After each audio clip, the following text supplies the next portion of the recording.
दुनिया के सबसे बड़े तेल उत्पादक देश सऊदी अरब और खपत वाले देश चीन के बीच रिश्तों का आधार अभी तक तेल ही रहा है। लेकिन अब इन दोनों देशों के बीच रिश्तों की तस्वीर बदल रही है।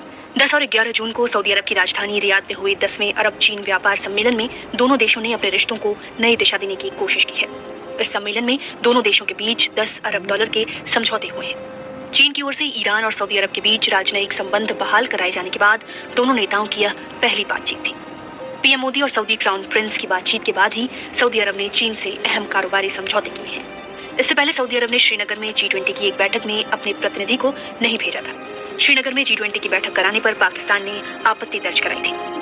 अरब चीन सम्मेलन के दौरान जब सऊदी अरब के ऊर्जा मंत्री प्रिंस अब्दुल अजीज बिन सलमान से दोनों देशों के बीच संबंधों की पश्चिमी देशों की आलोचना के संबंध में सवाल पूछा गया तो उन्होंने इसे खारिज करते हुए कहा, मैं इसे नजरअंदाज करता हूँ, क्योंकि एक कारोबारी व्यक्ति के रूप में अब आप वहीं जाएंगे जहाँ आपको मौका दिखेगा। उन्होंने कहा कि हमारे सामने ऐसा कोई विकल्प नहीं होना चाहिए कि हमें दो में से किसी एक को चुनना पड़े। इसका सीधा मतलब यह था कि सऊदी अरब के सामने ऐसी स्थिति नहीं आनी चाहिए कि उन्हें चीन या फिर पश्चिम देशों में से किसी एक को चुनना पड़े। मध्य पूर्व के दो प्रतिद्वंदी देश ईरान और सऊदी अरब ने हाल ही में जब दोस्ती के लिए हाथ आगे बढ़ाए तो हर तरफ चीन की चर्चा होने लगी। साल 2016 में सऊदी अरब में शिया धर्मगुरु को फांसी दिए जाने के बाद तेहरान स्थित सऊदी दूतावास में ईरानी प्रदर्शनकारी घुस गए थे। इस घटना के बाद सऊदी अरब ने ईरान से अपने रिश्ते तोड़ लिए थे। दिल्ली की जामिया मिलिया इस्लामिया यूनिवर्सिटी के पश्चिमी एशिया अध्ययन विभाग की प्रोफेसर सुजाता ऐश्वर्या मानती हैं कि चीन का ऐसा करना उनकी दूरदर्शिता को दर्शाता है। वो कहती हैं, सऊदी अरब और ईरान दोनों देश बात कर रहे थे, लेकिन एक दीवार थी जिसे चीन ने हटा दिया। सुजाता ऐश्वर्या कहती हैं, सऊदी की तेल आधारित अर्थव्यवस्था आने वाले समय में धीरे धीरे कमजोर हो जाएगी। इसी को ध्यान में रखते हुए यह तैयारी की जा रही है। पिछले कई सालों में सऊदी अरब ने पेट्रोकेमिकल सेक्टर को बहुत बढ़ावा दिया है। यह सेक्टर भी तेल और गैस पर ही निर्भर करता है। अरब चीन व्यापार सम्मेलन में हुए नए समझौतों को विदेशी मामलों के एक्सपर्ट कमर आगा सऊदी अरब की विदेश नीति में बड़ा बदलाव मानते हैं। कमर आगा कहते हैं, क्राउन प्रिंस मोहम्मद बिन सलमान नई पॉलिसी लाए हैं, जिसके तहत नए शहरों को बनाना और विदेशी इन्वेस्टमेंट लाना शामिल है, जिसके तहत उन्हें चीन एक महत्वपूर्ण प्लेयर दिखाई दे रहा है।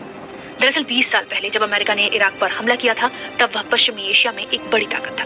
लेकिन बीते सालों में अमेरिका के दबदबे में स्थिति काफी बदल गई है। चीन अमेरिका को पीछे धकेल रहा है। कमर आगा कहते हैं, अमेरिका ने जिस तरीके से रूस पर प्रतिबंध लगाए हैं, पश्चिमी देशों में रूस के करोड़ों डॉलर के इन्वेस्टमेंट प्रोजेक्ट सीज कर दिए हैं। उससे पश्चिमी एशिया के देशों में डर बढ़ा है।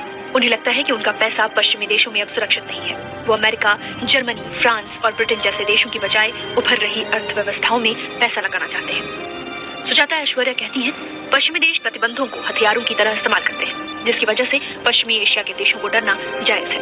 वो कहती हैं, चीन की खास रणनीति है कि वह पश्चिमी मुल्कों की तरह किसी देश के आंतरिक मामलों में दखल नहीं देता।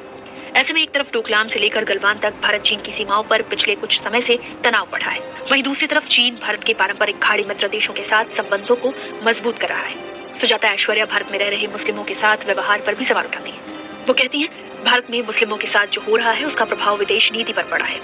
इन देशों को भारत में इस्लाम खतरे में दिखाई दे रहा है, जो भारत के लिए अच्छी बात नहीं है। नुपुर शर्मा केस में भारत को खाड़ी देशों से आलोचना का सामना करना पड़ा।